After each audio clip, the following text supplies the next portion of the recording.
오늘 하나님께서 우리에게 주시는 말씀은 출애굽기 12장 21절에서 28절 말씀, 저와 여러분이 한 절씩 교독하겠습니다. 출애굽기 12장 21절에서 28절 말씀입니다. 모세가 이스라엘의 장로를 모두 불러서 이렇게 말하였다. 여러분은 여러분의 가족들과 함께 먹을 양이나 염소를 준비하여 유월절 제물로 잡으십시오. 우슬초 묶음을 고아에다가 그릇에 받아 놓은 피에 적셔서 그 피를 상인방과 좌우 문설주에 뿌리십시오. 여러분은 아침까지 아무도 자기 집 문 밖으로 나가서는 안 됩니다. 주님께서 이집트 사람들을 치려고 지나가시다가 상인방과 좌우 문설주에 바른 피를 보시고 그 문 앞을 그냥 지나가실 것이며 파괴자가 여러분의 집을 치러 들어가지 못하게 하실 것입니다. 여러분은 이 일을 여러분과 여러분의 자손이 지킬 규례로 삼아 영원히 지키게 하십시오. 여러분은 주님께서 여러분에게 주시겠다고 약속하신 땅에 들어가거든 이 예식을 지키십시오. 여러분의 아들, 딸이 여러분에게 이 예식이 무엇을 뜻합니까? 하고 물을 것입니다. 그러면 여러분은 그들에게 이것은 주님께 드리는 유월절 제사다. 주님께서 이집트 사람을 치실 때에 이집트에 있던 이스라엘 자손의 집만은 그냥 지나가셔서 우리의 집들을 구하여 주셨다 하고 이르십시오. 백성은 이 말을 듣고서 엎드려 주님께 경배를 드렸다. 이스라엘 자손은 돌아가서 주님께서 모세와 아론에게 명하신 대로 하였다. 아멘. 네, 자리에 앉으십시오. 제가 나이가 벌써 이제 올해 2025년 52세가 됐더라고요. 오늘 아침에도 제 딸에게 잔소리를 했습니다. 옷을 왜 이렇게 얇게 입었니? 이렇게 추운데 반팔을 입고 나가는 거예요. 야, 그랬더니 아니야, 껴입을 옷 하나 챙겼어. 그래서 제가 보기에는 너무 얇은 것 같아. 이러다 감기 걸릴 것 같고. 여러분 지금 혹시 어렸을 때 부모님이 했던 잔소리 기억나시는 거 있습니까? 그때는 잔소리라고 생각됐는데 지나놓고 보니까 그때 어머니가 아버지가 했던 말 잘 들을 걸. 그때 안 들어서 내가 참 후회가 막심하다. 뭐 이런 이야기 있습니까? 예. 여름에는 물가에 가지 말고 겨울에는 불가에 가지 말고 뭐 부모님은 뭐든지 다 자식 생각에 조심하라고 하는 것 같습니다. 우리가 듣고 지켜야 할 말, 우리 인생에 정말 중요한 말들이 있을 텐데 그 말들은 주로 나를 가장 사랑하는 분이 이야기를 해주는 것 같아요. 나를 잘 알고 나를 사랑하는 분. 여러분 LA 폭동 아시죠? 백인 경찰들이 흑인 로드니 킹을 이렇게 구타해서 발생한 흑백 갈등을 이제 언론에서 한인과 흑인 간의 갈등으로 이렇게 막 언론에서 이야기함으로써 폭동이 일어났던 LA 폭동. 당시에 수많은 한인타운, LA 한인타운의 가게들이 불타고 약탈당했을 때 한 가게에 어떤 일이 있었냐면 흑인들이 오히려 그 가게 앞에 보초를 서면서 돌아가면서 불침번을 쓰면서 그 가게를 지켜줬던 이야기가 한국신문 그리고 미국신문에 나왔더라고요. 그분은 이제 별명이 있었는데 코리안 맘마로 불렸다고 해요. 코리안 맘마. 홍정복 씨인데요. 성씨가 홍씨네요. 저랑 같이. 이 홍정복 씨는 LA에서도 대표적인 흑인 거주 지역인 사우스 센트럴에서 가족과 함께 작은 환전소, 책 캐싱이라고 하죠. 환전소, 그리고 식료품점인 베네스 스토어를 운영하는 평범한 중년 여성이었다고 합니다. 1971년에 미국에 이민을 와서 간호조무사로 일을 하다가 이제 남편과 자식 둘과 함께 15년 동안 이 베네스 스토어를 이 흑인들이 살고 있는 이 지역에서 꾸렸다고 합니다. 그런데 이 지역에 사는 사람들은 이 홍 씨를 모르는 사람이 없었다고 해요. 그리고 별명을 코리안 맘마라고, 한국 엄마. 어떻게 이렇게 불릴 수 있을까?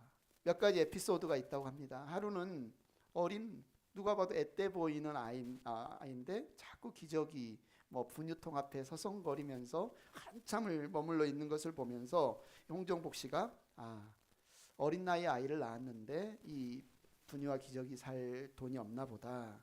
그래서 그 기저귀와 분유를 가방에 챙겨주고 귓속말로 이렇게 이야기를 했다고 그래요. 돈은 다음에 주세요.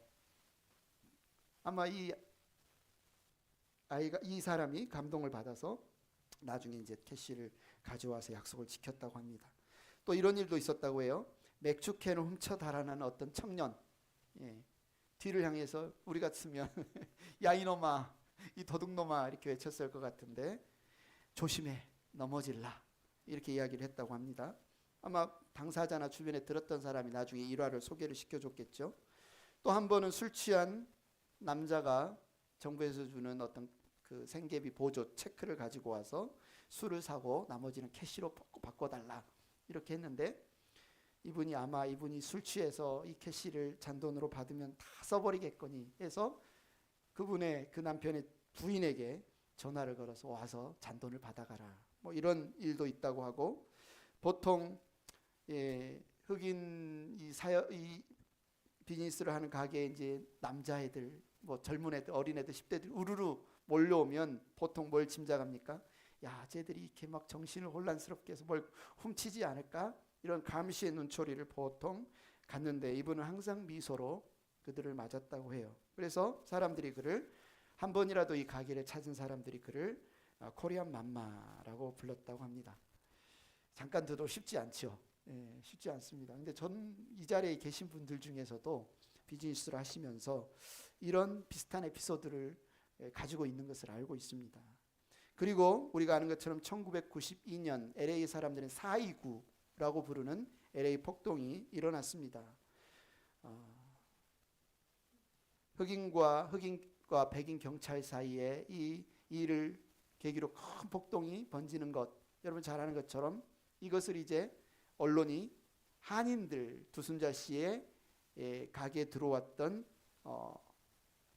여자아이를 총격으로 살해한 사건을 크게 대서특필하면서 흑인들이 이제 의도적으로 한인 가게들을 약탈하기를 시작했습니다. 2,300여 곳이 파괴됐고 3억 5천만, 한화로 약 4,112억 원에 달하는 피해액을 달했는데요. 당시의 경찰은 헐리우드나 비버리힐스 이쪽에 부유한 집들을 주로 지키고 이제 이 시위대, 폭동대가 LA 한인타운 쪽으로 가도록 그렇게 했지요. 그래서 루프탑 코리안이라는 말도 있어서 한인들이 자체적으로 옥상에 올라가서 가게를 지키고 뭐 이런 일도 있었는데, 그런데 이 홍씨 가게는 LA에 있는 가게 중에 유일하게 루프탑 한인들이 지키는 게 아니라 흑인들이 자발적으로 불침번을 쓰면서 가게 앞에 서서 가게 약탈하지 마라, 코리안 맘마다. 너무 아름다운 이야기 아닙니까? 그런데 이야기가 아름답게 해피엔딩으로 그냥 끝나버리지는 않아요. 7년이 지났습니다. 이 홍정복 씨는 이곳에서 여전히 이 비즈니스를 하고 있었는데 7년 후에 이분이 강도를 만나서 죽게 됩니다. 가게 앞에서 히스패닉 2명의 강도에 의해서 살해됩니다. 52세의 나이, 딱 제 나이네요. 52세의 나이로. 그런데 무슨 일이 일어났냐면 그 지역에 있는 흑인들, 히스패닉들이 유가족에게 찾아와서 우리가 LA 시민장으로 장례식을 치르게 해달라. 이분은 우리에게 친절하게 대했고 우리가 너무 사랑하는 분인데 가족끼리만 장례식을 할 것이 아니라 LA 시민들에 의한 장례식으로 치르게 해달라. 이 가게의 단골이었던 LA 운전수들이 정복을 입고 버스 운전사들이 운구를 하고 300명이 넘는 흑인과 히스패닉 조문객들이 찾아오고 시의원, 지역 고위급 인사들, 언론사들까지 취재가 몰렸다고 합니다. 그곳에 주차를 하지 못하고 참여하지 못한 사람들은 그 가게에 몰려가서 꽃다발을 놓고 촛불을 켜고 성경책을 놓고 편지를 쓰면서 이렇게 말했다고 해요. 당신은 남을 돕는 일을 맡은 천사였어요, 마마. 영원히 사랑할 거예요. 심지어 동네 깽단의 한 젊은이는 붉은 글씨로 맘마, 우리가 살인마를 찾아 대가를 치르게 할게요. 뭐 이런 말까지 쓰기도 하고, 어떤 사람들은 주여, 저들의 죄를 용서하소서. 저들은 자신이 무슨 일을 했는지 모릅니다. 이런 쪽지를 남기고 이 글을 보는 사람은 아마 홍종복 씨가 생전에 했을 법한 말이다 라고 이야기를 했다고 합니다. 우리는 뭐 여러 가지 판단할 수 있죠. 야, 그 위험한 데에서 왜 장사를 했을까? 그런 위험한 일을 왜 했을까? 나 같으면 안 그랬을 텐데 할 수도 있지만, 여러분이 아시다시피 LA 폭동에 한국 이민자들과 흑인들 사이에 이 갈등이 생겼을 때 이런 어떤 코리안 맘마와 같은 이 에피소드, 어떤 사랑이 그들 사이의 원한을, 그들 사이의 갈등을 완화시켰을 것은 자명하죠. LA 타임스 위에도 나오고 LA 전체 뉴스에도 나오고 한국 뉴스도 나온 사건입니다. 오늘 말씀은 우리가 어떻게 인생을 살까? 우리가 어떤 인생을 살까? 우리가 오늘을 어떻게 살까? 나는 또 어떤 사람으로 사람들에게 남겨질까에 대한 중요한 이야기인 것 같습니다. 오늘 우리가 읽은 출애굽기 12장은 이집트 사람들과 이스라엘 사람들 사이에 엄청난 갈등이 있었다고 했죠. 이집트 사람이 이스라엘 사람들 숫자가 늘어나면서 이들이 우리의 원수와 함께 한편이 돼서 우리를 공격하면 어떡하지 하면서 압제하기 시작합니다. 괴롭히기 시작합니다. 아들이 나면 무조건 이제 강에 던져 죽여라. 왜 이스라엘 사람의 그 고통스러운 이야기를 듣고 하나님이 모세를 보내서 이집트의 왕 바로에게 나의 백성을 자유롭게 해달라. 종에서 놓아달라. 나의 백성을 나를 섬기도록 놓아달라. 그러나 이집트의 바로가 말을 듣지 않습니다. 그래서 하나님께서 그곳에 10가지의 재앙을 내리는데 오늘 이야기 전까지 9가지의 재앙을 내리셨어요. 강물이 피로 변하고 개구리가 막 튀어나오고 이가 생기고 파리, 악질 전염병, 독종, 우박, 메뚜기, 흑암, 뭐 이런 것만 생각하면 무슨 사람을 고문하는 것도 아니고 뭐 이렇게 힘들게 사람을 했을까라고 하는 어쩌면 재앙의 측면에서만 보지만, 반대로 한번 생각해 보세요. 하나님을 거역하고 하나님의 말씀을 듣지 않고 불순종하고 하는 그 창조주 앞에 반역하는 자들 단번에 쳐서 죽일 수도 있잖아요. 그러지 않겠습니까? 그런데 그냥 물이 피로 변하게 하고 막 개구리떼를 변하게 하고, 어쩌면 9번을 재앙을 내리는 것이 아니라 거꾸로 말하면 하나님은 9번을 참아주신 거예요. 강물이 피로 변했을 때 회개하라. 하나님 말을 들어라. 개구리떼가 우리가 괴롭게 했을 때 이것이 살아계신 하나님이 우리에게 주시는, 신이 주시는 말이구나. 이집트 사람들이 회심하고 돌이켜서 그 말을 들을 수 있도록, 이런 잔소리, 이런 쓸데없는 소리가 아니라 9번을 하나님이 기회를 주신 거예요. 그러지 않습니까? 그리고 드디어 이제 때가 돼서 오늘 12장에 9번을 참으시고 마지막 10번째 진짜 심판이 임한 이야기입니다. 9번의 이야기 동안 이스라엘 사람들에는 그걸 겪지 않았어요. 물이 피로 변하고 고센 땅을 하나님이 보호를 해주셨어요. 이스라엘 사람들이 머무는. 그러니까 사실 9번의 재앙이 임하는 동안 이스라엘 사람들 딱히 할 일이 없었습니다. 하나님이 딱 구별을 해서 이것은 이집트 사람들에게만 이 9가지 재앙이 임하도록 했어요. 그런데 10번째 재앙은 다릅니다. 10번째 재앙은 하나님이 명령하는 2가지 일이 있었습니다. 오늘 보면 21절에 보니까요, 모세가 이스라엘 장로들을 모두 불러서 이렇게 말하였다. 여러분은 여러분의 가족들과 함께 먹을 양이나 염소를 준비하여 유월절 제물을 잡으십시오. 양이나 염소를 잡아야 돼요. 그냥 잡는 게 아니라 그것을 우슬초 묶음을 구하여다가 그릇에 받아 놓은 피에 적셔서 그 피를 상인방, 문틀 위쪽 문틀과 좌우 문설주에 2가지 명령. 첫 번째, 피를 뿌려라. 양의 피를 뿌려라, 문에. 2번째는 뭡니까? 여러분 아침까지 아무도 자기 집 문 밖으로 나가서는 안 됩니다. 9가지 재앙이 임할 때는 그냥 하나님이 이집트 사람들에게 내리는구나, 이거를 그냥 보기만 했으면 되었지만, 이제 10번째 재앙에는 이스라엘 사람들이 순종해야 될 명령이 있는데, 양을 잡아 그 피로 문설주에 뿌리는 것, 그리고 절대 그 밤에 문 밖으로 나가지 않는 것.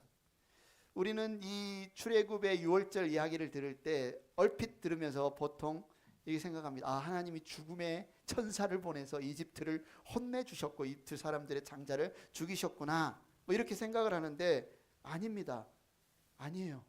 성경을 꼼꼼하게 잘 읽어보면 여기서 오늘 23절에서는 파괴자, 영어로는 destroyer 이렇게 표현을 했어요. 죽음의 천사를. 그러나 죽음의 사자만 온 게 아니에요. 23절 보십시오. 주님께서 이집트 사람들을 치려고 지나가시다가, 무슨 말이에요? 친히 오셨단 말이에요. 하나님이 그날 밤 그 땅에 친히 오셨다는 말이에요.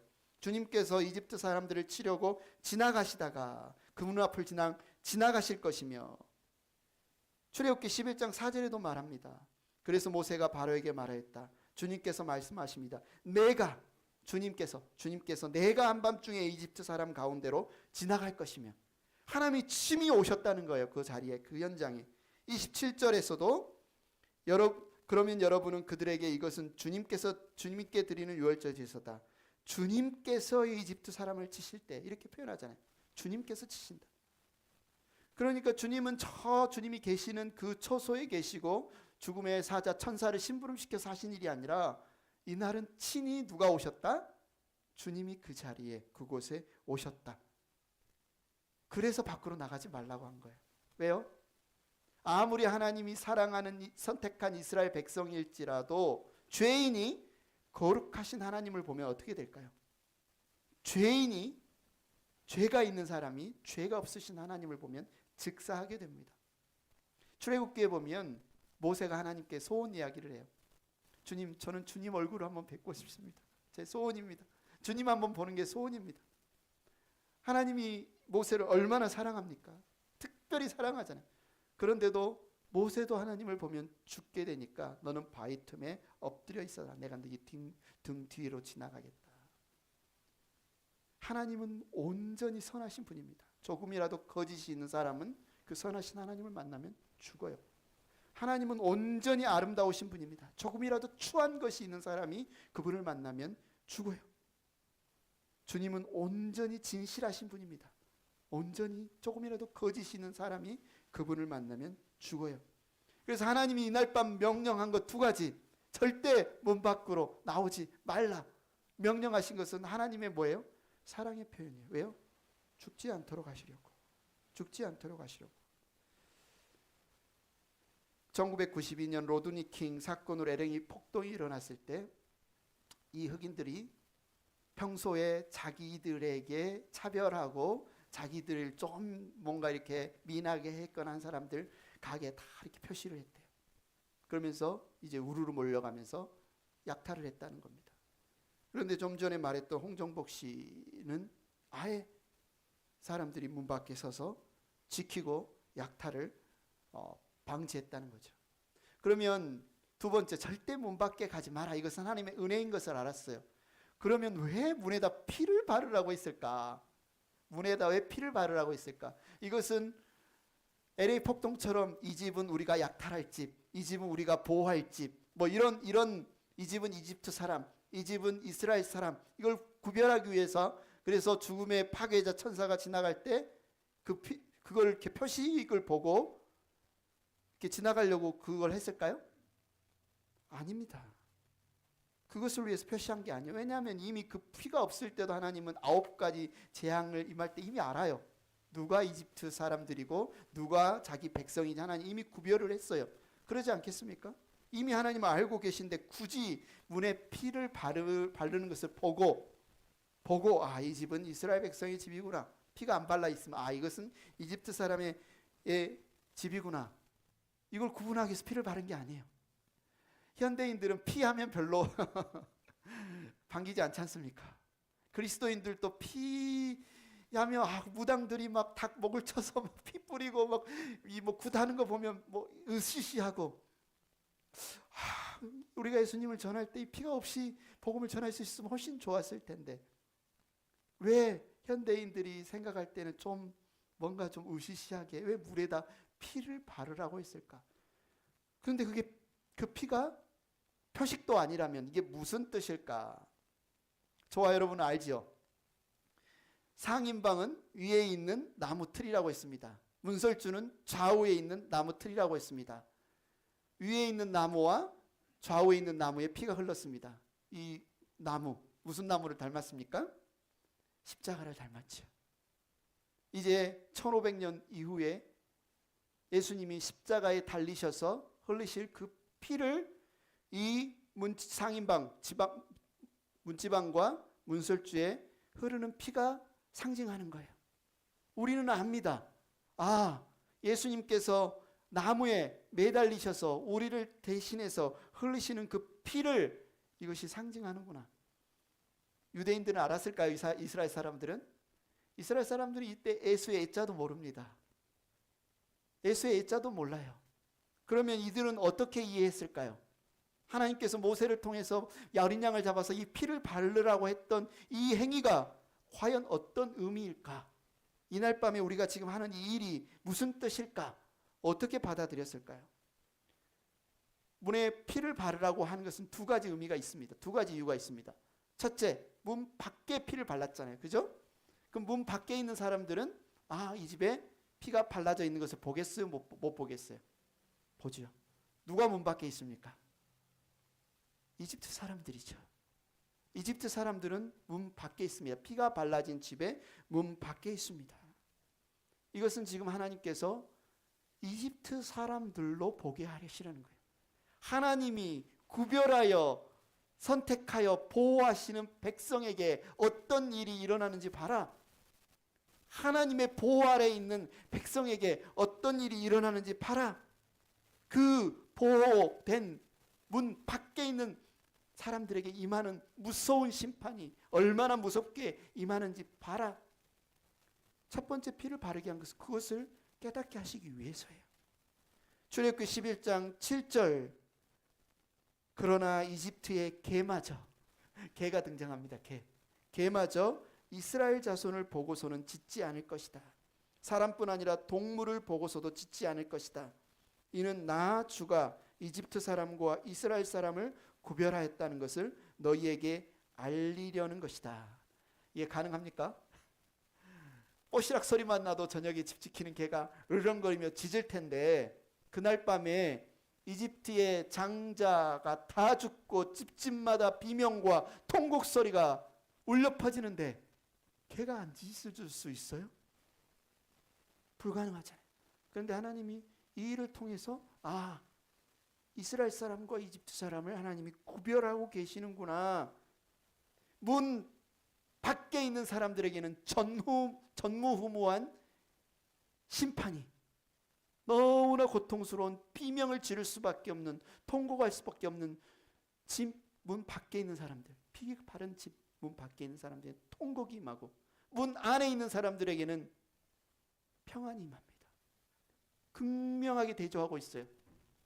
이 양의 피를 바른 집 문 밖에 있는 사람에게는 비참한 죽음과 통곡이, 문 안에 있는 사람에게는 평안이. 이것을 누가 봐요? 지금 이집트 사람들이 보고 있어요. 그런데요, 이집트 사람들이 다 죽었나요? 불순종은 다 같이 했잖아요. 바로부터 해서 다 같이 불순종했어요. 근데 누가 죽었어요? 이집트의 장자들만, 마다들만 죽었어요. 사실 장자가 죽음으로 인해서 누가 살았어요? 나머지 이집트 사람들이 살았어요. 하나님이 다 그들의 죄를 심판할 수도 있지만 히브리서 9장 27절에 뭐라고 말합니까? 사람이 한번 죽는 것은 정해진 일이다. 그 뒤에는 심판이 있다. 이렇게 이야기합니다. 하나님은 때가 되어서 심판을 행할 때 반드시 그 죄값을 물으십니다. 반드시 그 죄값을 물으세요. 그런데 지금 이집트 사람들에게 장자만 죽게 하시고 나머지 이집트 사람들은 지금 살려주셨다는 거죠. 여러분, 첫 번째 원리, 죄의 싹은 사망이다. 우리가 아직 살아있다고 해서, 사람들이 아직 살아있다고 해서 영원히 사는 것이 아니다. 죽어보지 않았고 그래서 죽음 이후에 무슨 일이 벌어질지를 모른다고 해서 내가 상상하는 대로 그런 일이 벌어지는 것이 아니다. 성경은 우리에게 분명하게 이야기합니다. 사람이 한 번 죽는 것은 정해진 일이요, 그 외에는 반드시 심판이 있다. 심판은 뭡니까? 죄의 값은 죽음이다. 죄의 싹은 죽음이라는 겁니다. 이 사실을 안다면 오늘 내가 주님을 알고 믿고 이 문 안에 있다면 내가 시급하게 우리가 지금 해야 될 일이 뭘까요? 문 밖에 있는 나의 형제, 문 밖에 있는 나의 가족, 문 밖에 있는 나의 친구, 문 밖에 있는 나의 지인들을 빨리 뭐 해야 되겠어요? 문 안으로 초청해야 되지 않겠습니까? 큰 홍수가 임하기 전에 산 위에 방주를 지으면서 노아가 이제 큰 홍수가 임하면, 심판이 임하면 물에 빠져 다 죽게 됩니다. 여러분 빨리 방주 안으로 들어오십시오. 소돔과 고모라의 심판이 임할 때 룻이 그의 예비 사익감들에게 빨리 이곳 도망가야 돼. 심판이 임한다. 빨리 주님의 심판이 임하기 전에 그 일이 우리에게 있지 않겠습니까? 우리는 언제 죽을지 모릅니다. 오늘 이야기 속의 인물도 52세에 주님의 부르심을 받았습니다. 아마 주님의 사명을 다 했기 때문에. 제가 올해 52세예요. 그렇다면 그리고 주님이 언제 영광 중에 우리 예수님이 다시 재림하실지 모릅니다. 그날이 종말의 때가 될 겁니다. 우리의 시간이 많은 것 같지만 또 많지 않아요. 이 얼마 남지 않은 시간일 수도 있는 이때 우리에게 가장 시급하고 중요한 것은 뭐냐면 문 안에 있느냐 문 밖에 있느냐. 그날에 우리가 문 밖에서 주님을 뵈지 않았으면 좋겠습니다. 문 밖에서 이집트 사람처럼 통곡하며 땅을 치며 슬퍼하며 주님을 뵙지 않았으면 좋겠습니다. 문 안에 있었으면 좋겠어요. 그래서 문에 피를 바른 둘째 이유는 문 안에 있는 이스라엘 사람들에게 알게 하시려는 것이에요. 무엇을 알게 하시려는 겁니까? 주님이 주시는 중요한 메시지가 있다는 사실을. 아마 이집트 사람들은 구전을 통해서 자기의 조상들에 대한 이야기, 자기의 조상 아브라함의 조상의 조상인 최초의 조상인 아담과 하와에게 에덴 동산에서 무슨 일이 있었는지 이야기를 알 겁니다. 에덴 동산으로 돌아가 볼까요? 하나님이 아담과 하와, 우리의 최초의 어머니 아버지를 지으시고 최초의 사람을 지으시고 한 가지 명령을 하죠. 이 중앙에 있는 선과 악을 알게 하는 나무 실과를 먹지 말라. 이건 하나의 뭡니까? 기준입니다. 하나님의 법 아래에서 살아라. 하나님의 다스림 아래에서 살아라. 하나님이 왕이시고 우리는 그분의 백성된 그 나라 안에서 살아라 라는 명령인데 이들이 어떻게 했습니까? 그 명령을 어겼습니다. 잔소리. 내가 선과 악을 구별해서 내가 원하는 다 따먹고 살고 싶어요. 하나님 통치 싫어요. 하나님 다스림 간섭 싫어요. 하나님 나라 밖에 살래요. 죄의 싹스 뭡니까? 죽음입니다. 하나님은 이 죄값으로 아담과 하와에게 뭘 선고해야 돼요? 죽음을 선고해야 돼요. 하나님이 찾아가십니다. 아담과 하와를 불러놓고. 그런데 갑자기 무슨 일을 하세요? 동물을 하나 죽입니다. 동물을 죽여요. 처음으로 봤어요. 아담과 하와는 죽음이라는 걸 처음으로 본 거예요. 피라는 것도 처음을 본 거예요. 하나님이 창조하신 이후에 그렇게 아름답게 뛰놀던 그 동물이 자기 눈앞에서 숨이 끊어지자 갑자기 몸이 굳고 딱딱한 나무 토막처럼 되는 것을 처음으로 본 거예요. 피가 막 솟구치는 것을 처음으로 본 겁니다. 얼마나 큰 충격을 받았을까요? 얼마나 큰 충격을 받았을까요? 야, 이게 죽음이구나. 그 공포감, 그 두려움. 그러면서 무슨 생각을 했겠어요? 아, 저렇게 우리도 죽이시겠구나. 하나님이 저렇게 저 짐승처럼 또 동물처럼 우리도 죽이시겠구나. 사시나무 떨듯이 떨고 있습니다. 여러분 죽을 뻔한 경험 해보신 적 있으세요? 죽을 뻔한 경험 해보신 적 있으세요, 여러분? 교통사고? 아니 물에 빠져서? 아니면 큰 병에 걸려서 이제 나 죽는구나. 그런 생각 해보신 적 있으세요? 죽음이 정말 눈앞에 다가왔을 때 너무너무 무섭지 않습니까? 아담과 하와는 우리가 그렇게 쉽게 하나님 명령 어기고 불순종했을 때는 우리 인생 우리 마음대로 하나님 말씀 잔소리처럼 여기고 살 때는 괜찮은 줄 알았는데 하나님 말씀 밖에 있는 게 얼마나 무서운 일인지 이 심판이 얼마나 비참한 것인지 뼈저리게 느꼈을 겁니다. 그 전에 부부끼리 부부싸움하며 아내가 먹으라고 해서 먹었어요. 서로 부부싸움하면 네 탓 내 탓 했을 때 그 부부싸움이 얼마나 하찮은 얼마나 쓸데없는 말장난이었는지 이들은 깨달았을 겁니다. 야, 우리 이제 죽게 되었구나. 우리 죄값으로 죽게 되었구나. 그런데 놀라운 일이 일어나죠. 무슨 일이 일어납니까? 하나님이 죽이지 않아요. 누구를? 아담과 하와를. 대신에 그 죽인 짐승의 가죽 껍질을 벗겨서 이들이 입고 있었던 무화과 나뭇잎 옷을 벗겨버리고 그들에게 가죽 옷을 입힙니다. 형벌은 누가 대신 받았어요? 짐승 동물이 대신 받았어요. 피는 누가 대신 흘렸어요? 이 동물이 이 아담의 죄를 대신해서, 하와의 죄를 대신해서 대신 죽었어요. 그리고 그들은 그 죽은 짐승의 가죽 옷으로 옷을 입었어요. 이들은 이제 한번 주님을 반영했고 이들 안에는 죄성이 있습니다. 살아가는 동안 넘어지고 죄를 짓고 그들의 후손은 죄 가운데 살아가게 될 겁니다. 하지만 이들이 절대 잊지 말아야 될 것이 있어요. 뭡니까? 하나님께서 가죽 옷을 입혀주셨다. 내가 지금 살아있는 것은 내 대신 저 동물이 죽었기 때문이다. 내 대신 저 동물이 피를 흘렸기 때문이다. 내가 살기 위해서는 대신해서 피를 흘리는 존재가 필요하다. 이 사인을 아담과 하와에게 주신 겁니다. 이날 밤, 그날 하나님은 또 약속을 주시죠. 네 후손 가운데 한 아들이 태어날 터인데 그 아들이 너희를 유혹하니 사단의 머리를 깨는 날 너희는 이 죄 가운데서, 이 죽음 가운데서, 이 공포 가운데서 완전히 자유케 될 거야. 약속해 주십니다. 여러분, 이날 밤, 6월절 날 밤 이스라엘 사람들은 그걸 떠올렸을 거예요. 우리 조상에게 구전에 왜 피를 발랐을까? 그냥 표식이 아니라고요. 아, 내가 살려면 내 죄 때문에 내가 죽어야 되는데 내가 살려면 누군가 피를 흘려야 되는구나. 이집트 사람들은 장자들이 죽음으로 나머지 사람들이 잠깐은 심판이 유보됐습니다.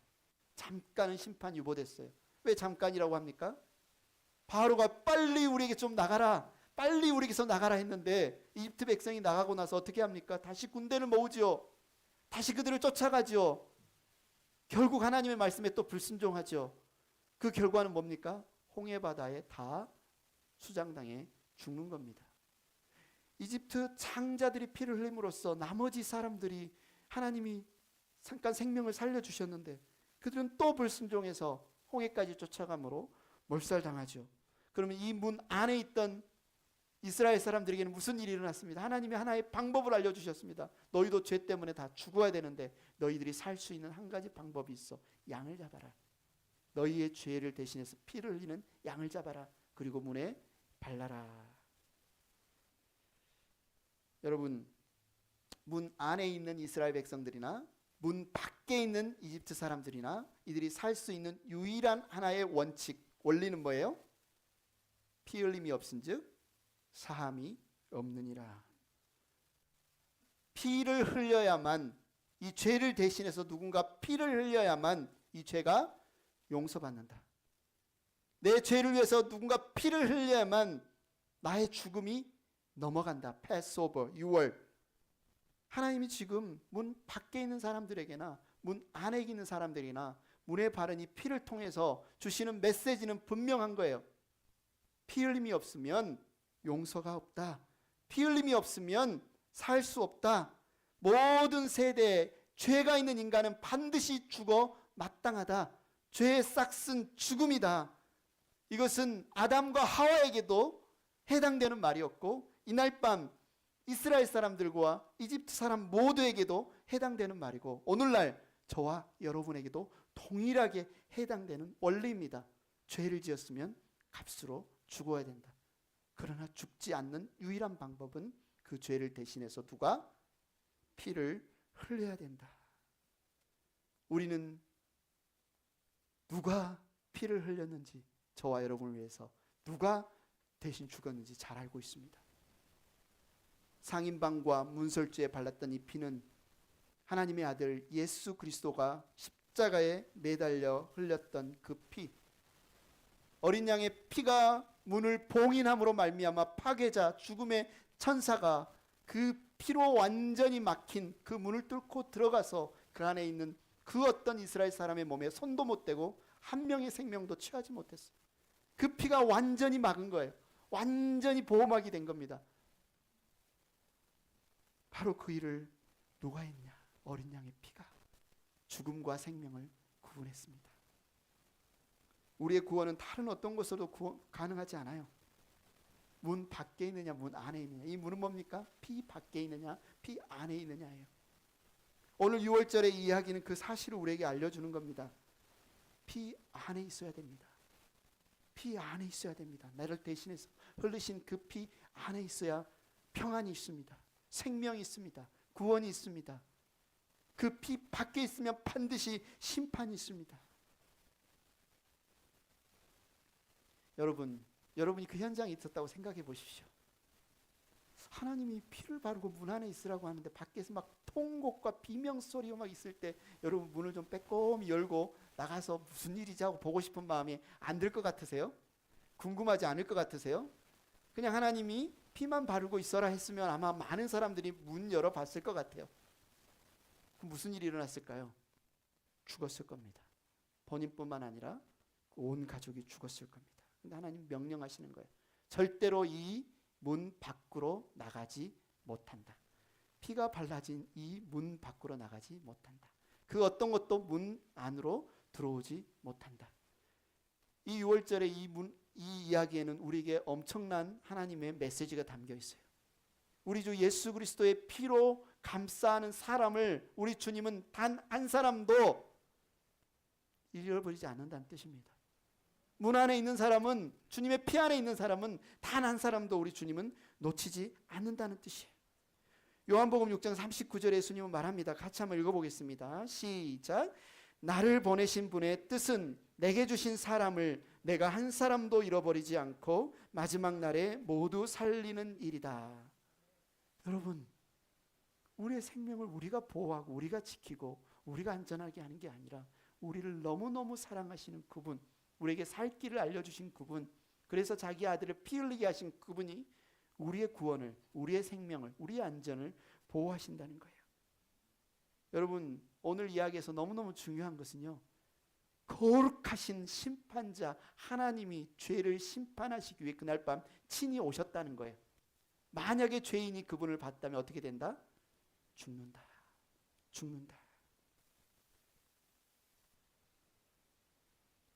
어린 양의 피는 이스라엘 사람이 구원받을 수 있는 유일한 조건이었습니다.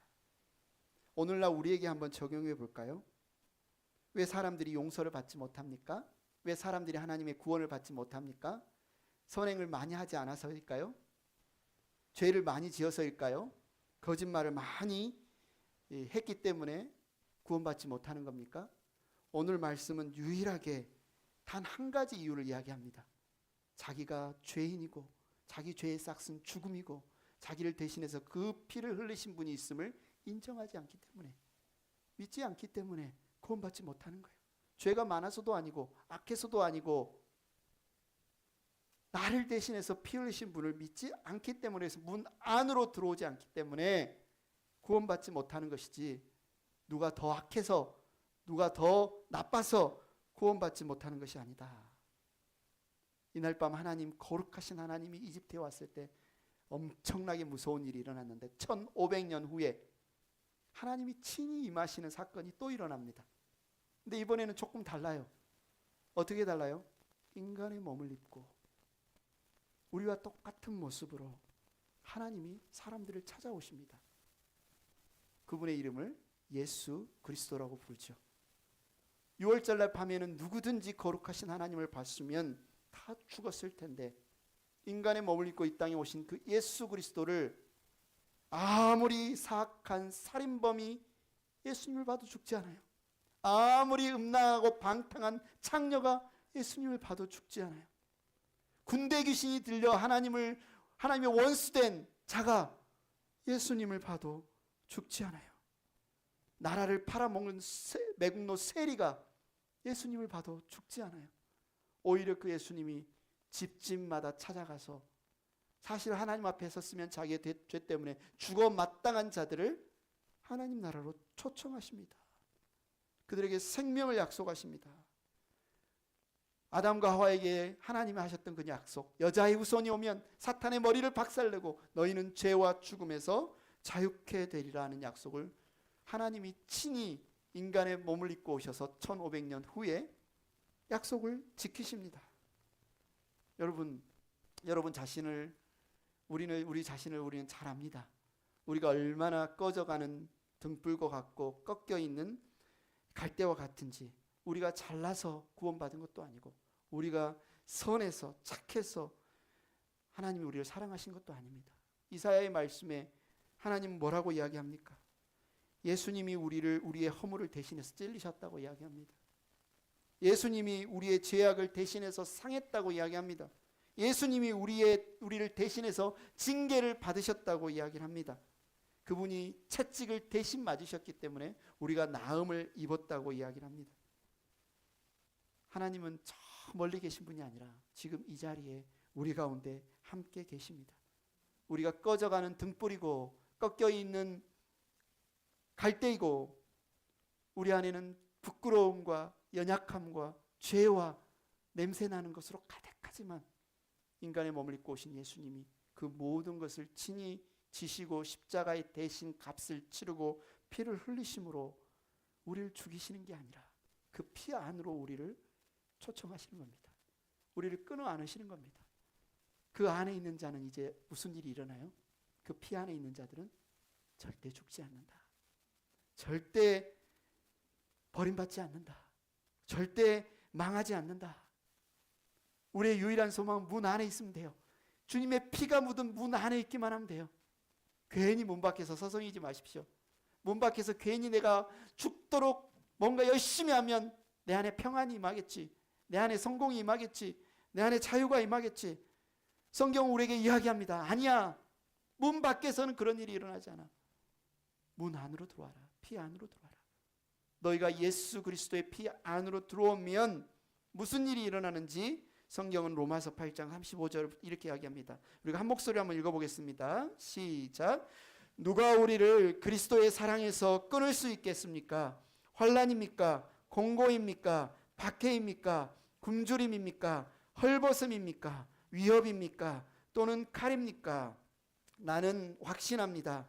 죽음도 삶도 천사들도 권세자들도 현재일도 장래일도 능력도 높음도 깊음도 그 밖에 어떤 피조물도 우리를 우리 주 예수 그리스도 안에 있는 하나님의 사랑에서 끊을 수 없습니다. 아멘. 여러분 불안해하지 마십시오. 여러분 두려워하지 마십시오. 우리에게 가장 확실한 원리를 6월절은 말해줍니다. 피 흘림이 없으면 사함이 없다. 그러나 우리를 너무너무 사랑하신 그분이 여러분을 위해서 피를 흘리셨습니다. 이제 그 피를 붙잡고 그 피 안에 있으면 그 무엇도 여러분들을 해할 수 없고 그 무엇도 여러분들을 망하게 할 수 없고 그 무엇도 여러분들을 넘어뜨릴 수 없습니다. 우리가 신앙생활 하다가 우리가 가끔 그런 생각이 듭니다. 나 같은 거짓말쟁이를 주님 앞에 잘한다고 했다가 또 이렇게 넘어지는 나 같은 연약한 자를 주님이 과연 사랑하실까?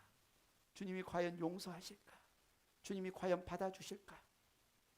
그런 생각 해보신 적 있지요? 오늘 예배 들어오면서도 좀 부끄럽다고 생각해 보신 적 있지요? 만약에 주님이 여러분을 그렇게 보신다면 그분은 십자가에 달리시도 않았을 겁니다. 십자가에서 이미 여러분을 포기했을 겁니다. 그러나 그분은 다 알고 계세요. 우리 연약함을 알고 우리의 부족함을 알고 우리의 약함을 알고도 그분은 끝까지 십자가에 달리셨고 끝까지 피를 흘리셨고 여러분을 위해 죽으셨고 그 피가 여러분을 붙들고 계십니다. 그 사랑 안에 있는 여러분을 그 무엇도 끊을 수 없다. 근데 이 사랑은 언제부터다? 아주 오래된 사랑이다. 어저께부터 시작된 사랑이 아니라 아담과 하와 때부터 시작된 사랑이다. 아주 거대한 사랑이다. 우리가 오늘 찬양했던 것처럼 그분의 위대한 사랑이다. 여러분 이제 우리가 뭘 해야 돼요? 이 6월절 이야기를 듣고 우리가 뭘 해야 돼요? 반응을 해야죠. 어떻게 반응을 해야 되죠? 여러분 혹시 내가 문 밖에 있다라고 생각하면 어떻게 반응해야 되겠습니까? 빨리 문 안으로 들어오십시오. 주 예수를 영접하는 자, 곧 그 이름을 믿는 자들에게는 하나님의 자녀가 되는 권세를 주셨으니라고 약속합니다. 모셔드리십시오. 그 피를 인정하십시오. 물이 바다 덮음같이 우리 찬양한 것처럼 그렇구나, 내가 살 수 있는 길은, 그렇구나, 내가 살 수 있는 길은 문 안에 들어가는 거구나. 그 피를 붙잡는 거구나. 여러분이 문 안에 있습니까? 예수 그리스도의 피가 여러분을 자유케 했습니까? 그러면 여러분 이제 어떻게 반응해야 됩니까? 기뻐하십시오. 자유하십시오. 찬양하십시오. 감사하십시오. 눈앞에 있는 작은 일, 뭘로 일희일비하지 마시고 여러분의 죽음에서 여러분의 생명으로 옮겼습니다. 여러분의 모든 죄가 씻겨 나갔습니다. 여러분에게 참된 생명, 여러분의 죽음 이후는 이제 두려워할 필요가 없습니다. 하나님의 사랑이 여러분을 지키시니까요. 끊을 수 없는 그분의 사랑이 여러분을 보호하시니까요. 여러분 반응하십시오. 오늘 이 말씀이 성령께서 여러분에게 온전히 비춰주셨으면 좋겠습니다. 이 시간 찬양팀 앞으로 나오시고요. 우리가 함께 다 같이 자리에서 일어나셔서 이 찬양, 보혈을 지나 이 찬양을 드렸으면 좋겠습니다. 그 어떤 사람도 우리 주 예수 그리스도의 보혈을 지나지 않고서는 참된 자유와 참된 기쁨과 참된 생명을 누릴 수 없습니다. 그러나 그 보혈을 지난다면 그 안에는 완전한 자유가 있습니다. 이 시간 우리 주 예수님의 보혈을 지나 함께 찬양하겠습니다.